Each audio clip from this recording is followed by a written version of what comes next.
Welcome to the channel.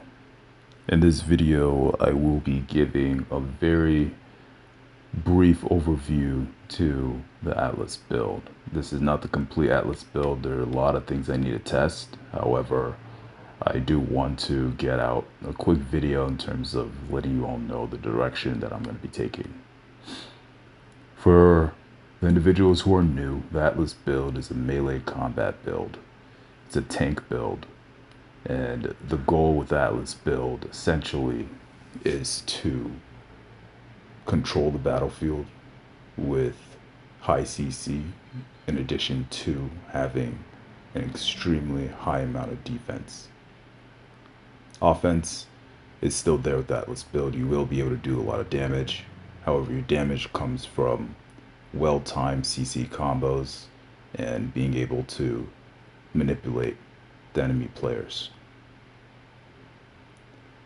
Let's start out with the gear and stuff, and then I will go into a 1vx video and sort of break it down from the get-go. So those who are new to PvP, new to PvP tanking, you all have that baseline.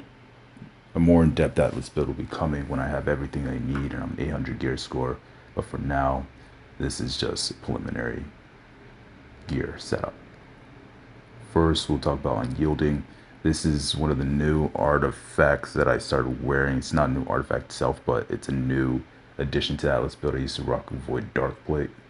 And Void Darkplate, I don't think I have it in my inventory, but Void Darkplate just gives you 20% armor, but it costs 8% block stability if I remember correctly. Because of that block stability, I can't use it. Blocking is such a key function to the Atlas build. Is where most of your defense comes from. We'll talk a little bit about some of the skills.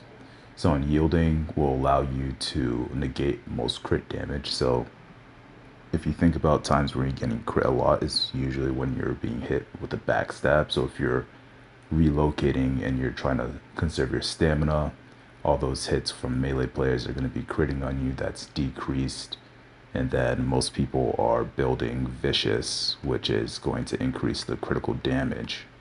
And so Vicious right now gives like 2.4% critical damage, and people are stacking that. So they can even overcome the baseline crit resistance that you get from being in heavy armor. So if I can move this, I'm using controller. So for heavy armor, you get 25% crit damage resistance, and so this adds on to that damage resistance for crit damage. Going forward, other things you can add to this, you want to add a rune glass gem. You can do melee attack damage increase, or you can do stamina, whatever you want. I don't really have much of an issue with stamina this patch, but damage, you need to get damage from somewhere. Then Elemental Hunger, this is something that everyone pretty much knows about at this point. Main thing for Elemental Hunger is this passive over here is gonna allow you to absorb 5% elemental damage, and that's raw damage absorption, which is nice, and it's almost as if you're wearing 2 gems at that point.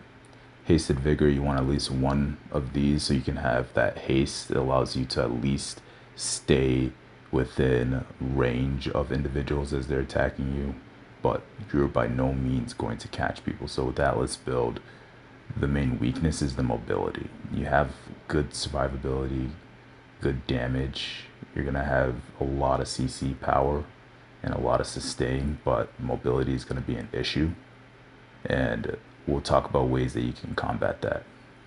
But for now, Hasted Vigor is gonna allow you to compete, if not just stay on top of people, for you to at least get in some light attacks that you can transition into combos. Other things for this perk, Lifestealer's Draught. This is a mandatory perk. You want this perk because this is essentially going to allow you to replace Blood Drinker. So for those of you who know me, I am not really a fan of Blood Drinker because we rock so much Constitution. We're at 350 Constitution, all in heavy armor. So heavy armor as well will decrease the amount of damage that you do. We have a 15% base damage decrease. And so just by doing that, we're already nerfed. We're not hitting hard as some other people will be hitting because we don't have that damage. And Blood Drinker is gonna nuke that even more. So you're gonna hit like a wet noodle if you're rocking 350 Constitution, and if you are in heavy armor. So this Life Stealer's draw allows you to overcome that, and the way you want to combo this in is you want to use all your abilities. Like you want to use Clear Out, you want to use your Shockwave, you want to do all that stuff first to proc all the lifesteal, and then use your potion at the end. So that entire combo is going to set you up for a lot of healing. We still have some Frigid Dawn pieces. Whether I keep this or not will depend on how good the Tenacity set is. So the Tenacity set is going to, let me see if I have a piece of that here. I think I got like a random Great Axe. Yeah, so the Tenacity set is going to essentially allow you to have grit, perma grit. Chances are we might stick with the 2-piece for this, or I might consider a 4-piece. I sort of have to see how that plays in combat and if I really need it or not. But likely either that or I'm going to use the ring that's like the infix ring. So I have like a trash version of this that's not viable for the build, has nature damage on it, and has no gem slot. So I just want to keep it on here just if I'm testing some things with Unstoppable, but this would be the alternative.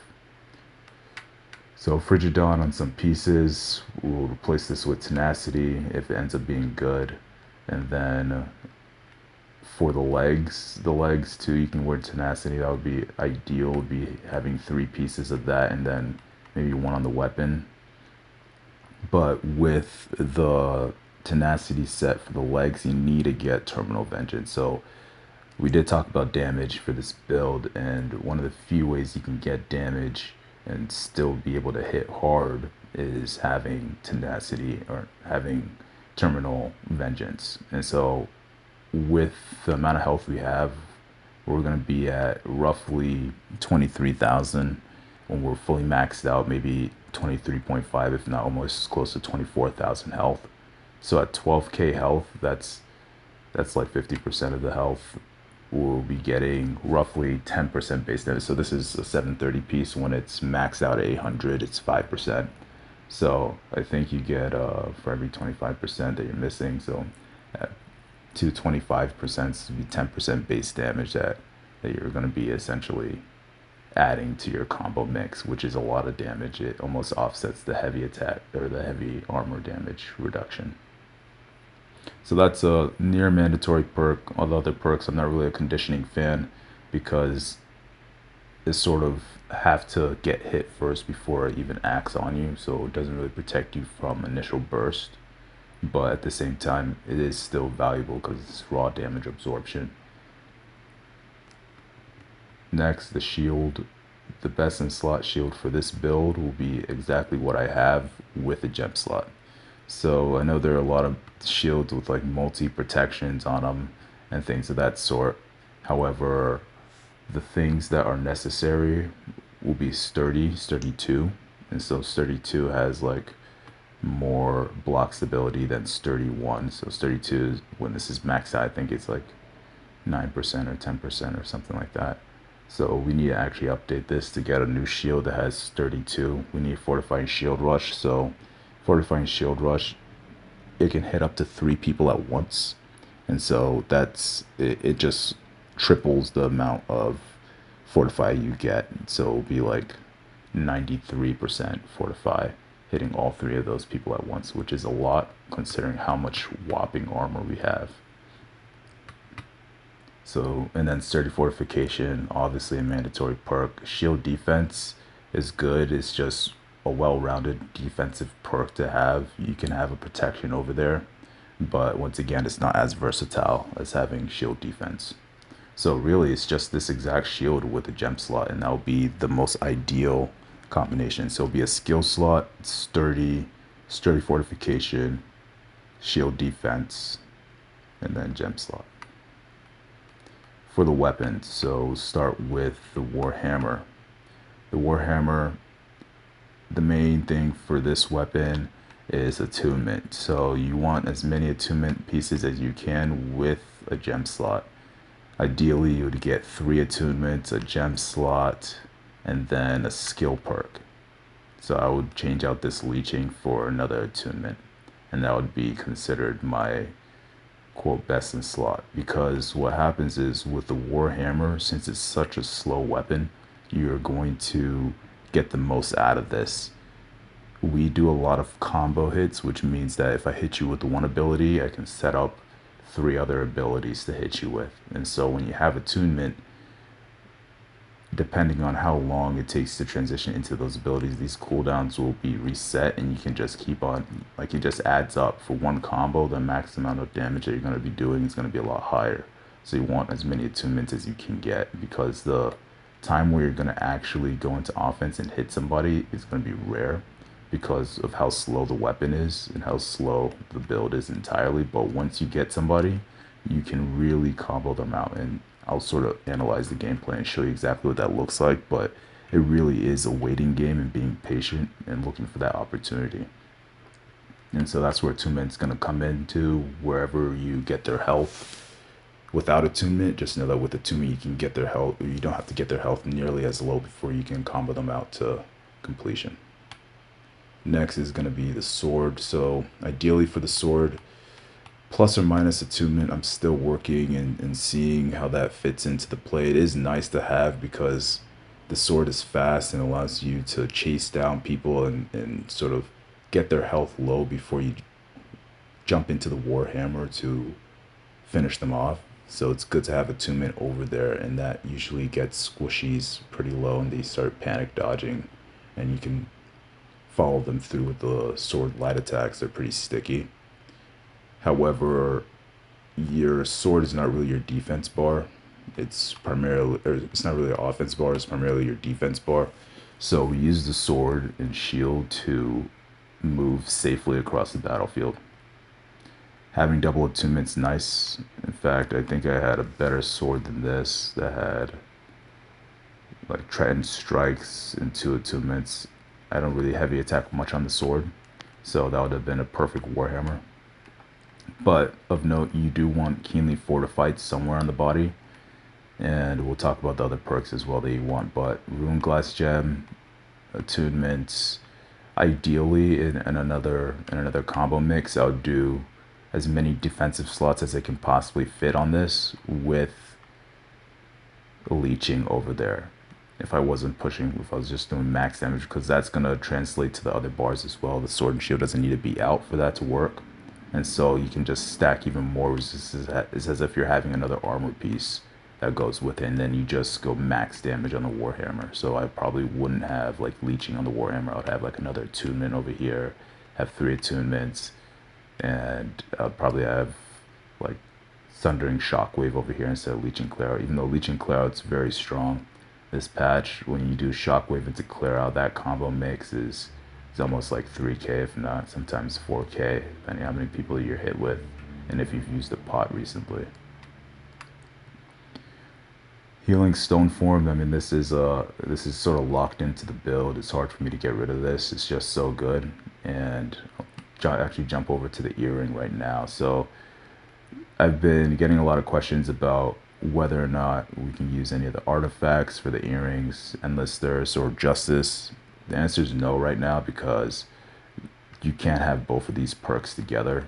And so Healing Heart and Regenerating, these are 2 mandatory perks for the Atlas build because of how much you just regen passively. So Healing Heart 2, this is going to heal you for about 9% of your max health every second. So the general concept is for you to essentially pop Defiant Stance and then pop your Healing Heart. And so then that's going to augment with the extra 14% healing that you get, and it's going to boost that.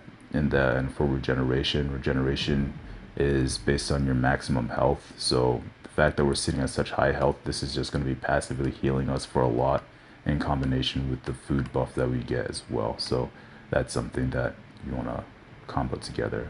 The 2 artifacts that are used typically for tanking being Justice or Endless Thirst.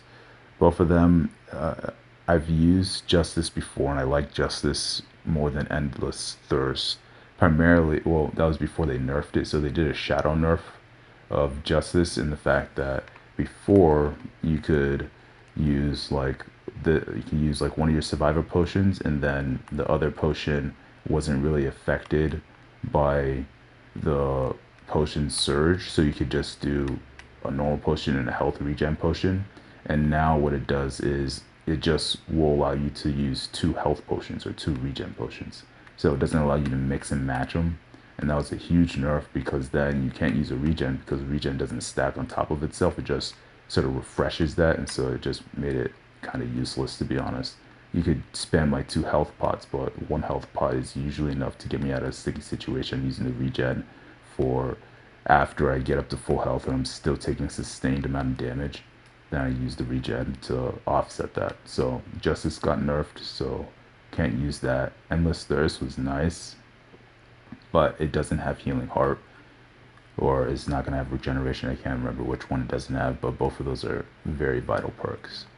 So our passive regen sometimes is even strong enough to counteract some dots.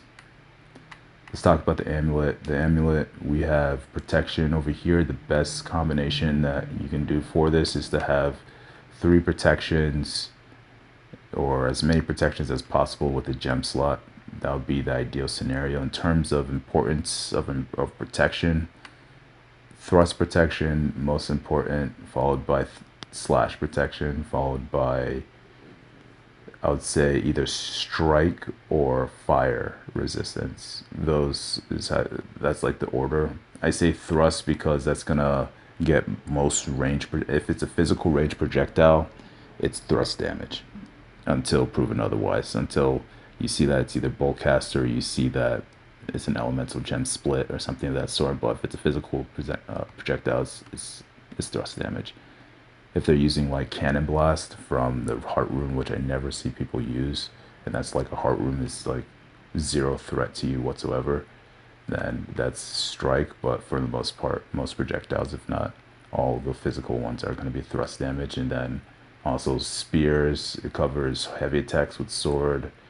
I guess it's just very versatile. It covers some great sword maneuvers like steadfast strike and things like that sort. So it's just very versatile. Slash protection is for protection against bleed. So bleed is classified under slash protection. So this is gonna help you negate the damage from bleed. That's why I have these two as priority.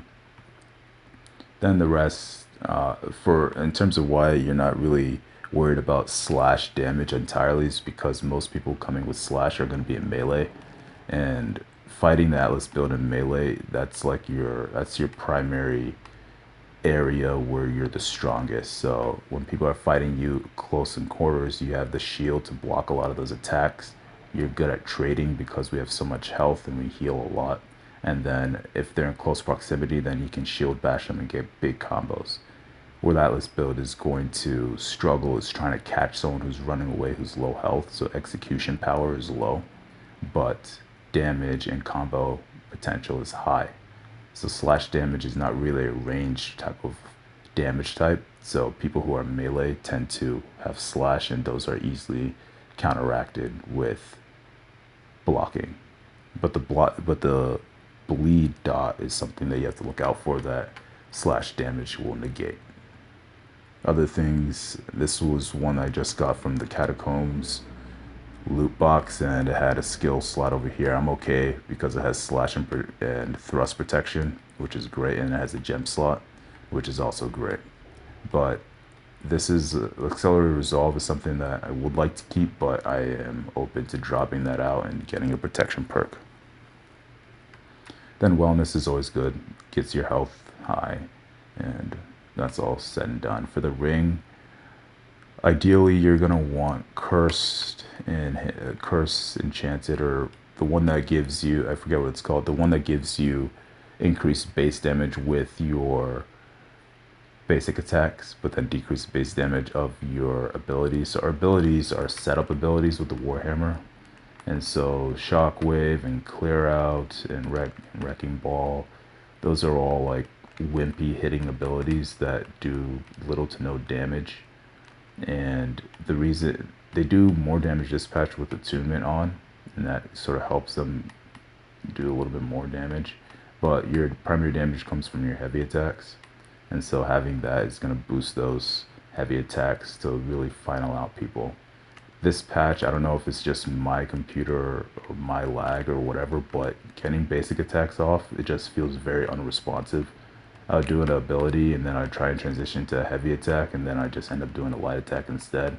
Or try and heavy attack and it just like gives me like 2 light attacks for whatever reason. I don't know what's happening this patch, but it's getting kind of weird trying to navigate that in combat many times. So the max damage punish off of clear out, when you hit someone with clear out, is going to be a heavy attack immediately after clear out. So it's going to be clear out into a medium heavy attack. And same thing with wrecking ball. The wrecking ball into a heavy attack as well.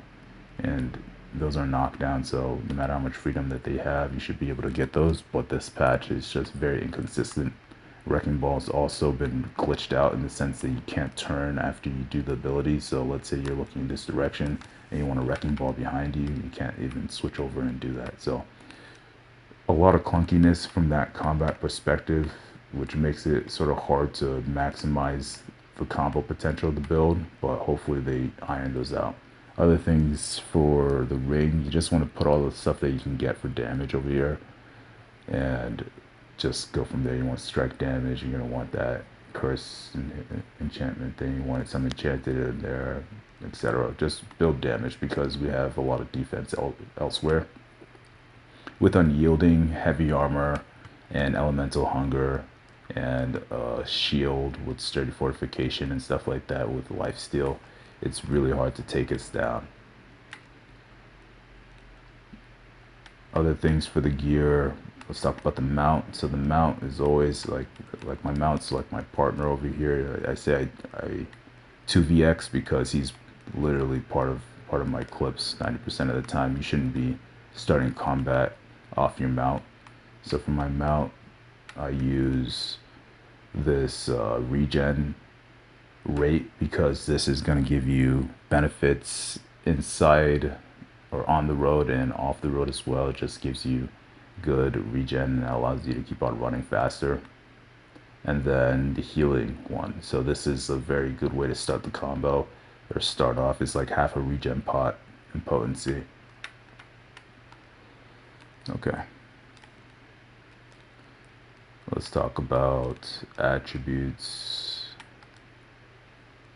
So for the attributes, I have no food on.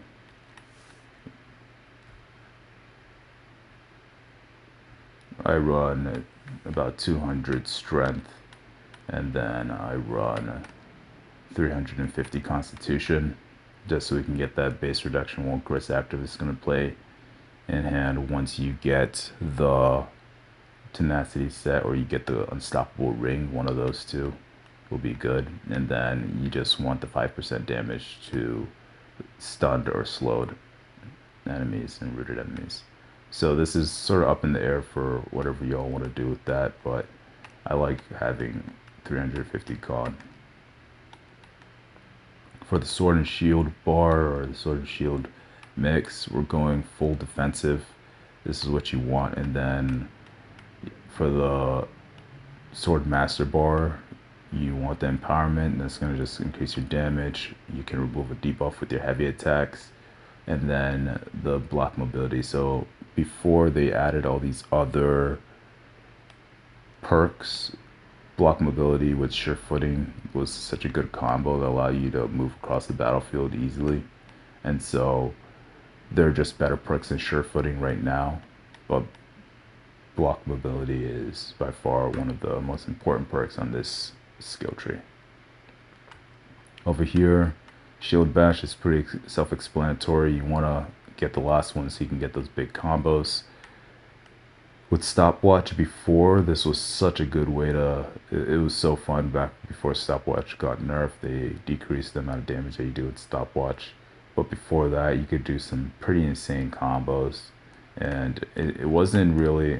I'm going off on a tangent over here, but I do think it's worth talking about. When I say tertiary combos, it's a combo that involves more than one person. So you could essentially do something like a shockwave, and you'd be able to hit this guy with a heavy attack, and then on the other guy you could do like a wrecking ball into shield bash into clear out into like a heavy attack. And so that's like a tertiary combo. And I had like an entire video going over the max amount of damage that you could get with, depending on like how many people you're fighting. You could do either a light attack on this guy followed by heavy over there, and then followed by clear out on the full mix and something like that. And that was really interesting, but they nerfed that to oblivion. Plus it doesn't have all the protection stuff. So quick side note, maybe they might revive it one day. Shield rush, this is going to be good. You want to apply the slow at the end, and you also get the weakened. You want to get all the defensive perks over here too, additional armor, decrease the amount of stamina damage you're taking, just the general stuff to increase your survivability.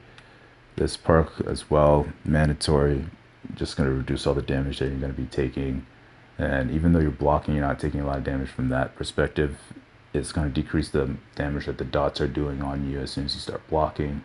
It's going to decrease any sort of hits that you're getting from the back. It's just all around very good.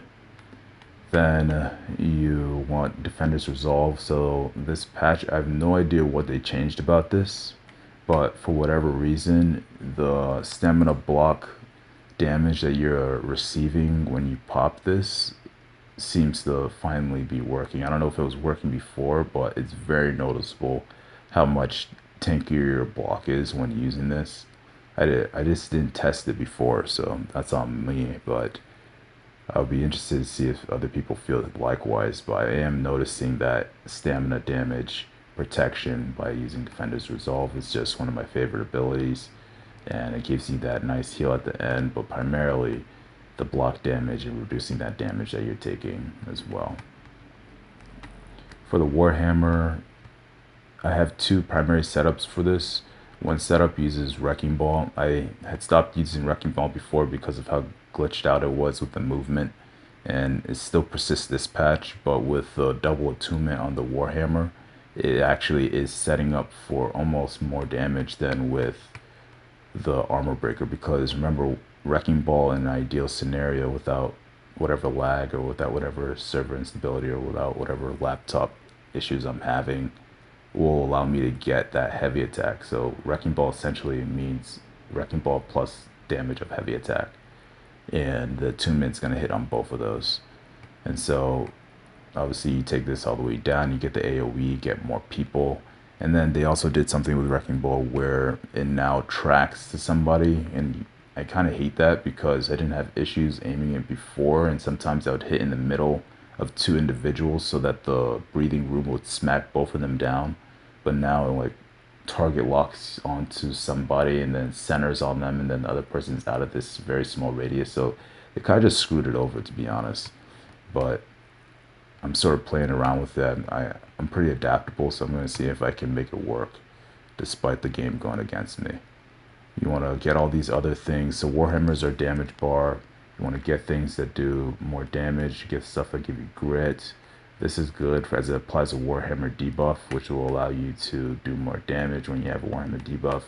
Then you want this to increase the amount of damage for execution power. Obviously, you want cooldown reduction. This will allow you to do more damage for trading. You want your standard shockwave that's going to stagger and stun, adds weaken, and expand the radius.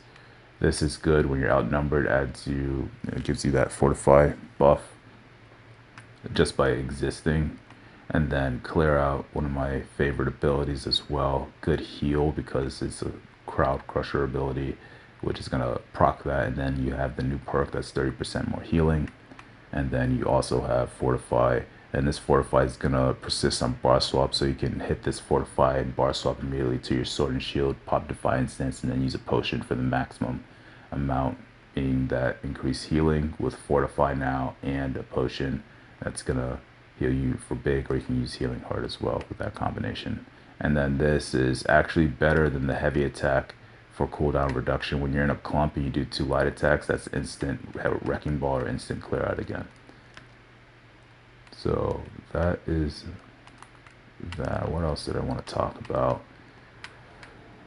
So, okay, so other perks, I was testing out this ability, or if I can even find it, do I even have it anymore? Yeah, thwarting stun. I was thinking this would be very good. However, it doesn't persist on bar swap, so that kind of makes it trash at this time.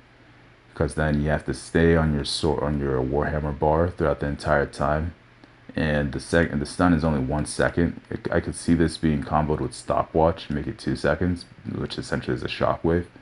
But getting 10 stacks of hitting someone with grit is going to be pretty tough. Maybe when more people get the tenacity set or more people get their grit back, I could see this come into play. But right now, people are still trying to get grit again, and so you're going to struggle getting those 10 stacks, and then you also have to time it well to do a combo. But essentially what you do, you just fit this combo in between your CC stuns. So I could do a shield rush into a shield bash, into a wrecking ball, into a CC stun, into a clear out, into a shockwave, into a heavy attack combo. And so actually that wouldn't even work because I'm starting on the wrong bar. So I would probably have to start with something like a wrecking ball into that heavy attack, into that clear out, into the shockwave, into the shield rush, into the shield bash, into the bar swap heavy attack. That would work. But then you're bar swapping back and you lose the debuff. So, I mean, you lose your empowerment from a heavy attack and you lose all your retaliation perk stack. So as good as it sounds, it's just sort of iffy when trying to maximize the combo. So Atlas build's all about the combo, and we spend a lot of time optimizing those combos, and it just doesn't seem optimal if you can't guarantee that, and if I can't use the sword and shield in combination for it. So that's just where it's at. But not bad if it can work properly, and if I can consistently get it off, I might try it out. So I think I hit all the main points. This is sort of the preliminary stuff. Once again, we're going to change out 1, 2, and 3 for tenacity, with hopefully the leg of tenacity having terminal vengeance. And then we will probably have like a sword of tenacity or something like that. You don't want the tenacity jewelry because they're all trash.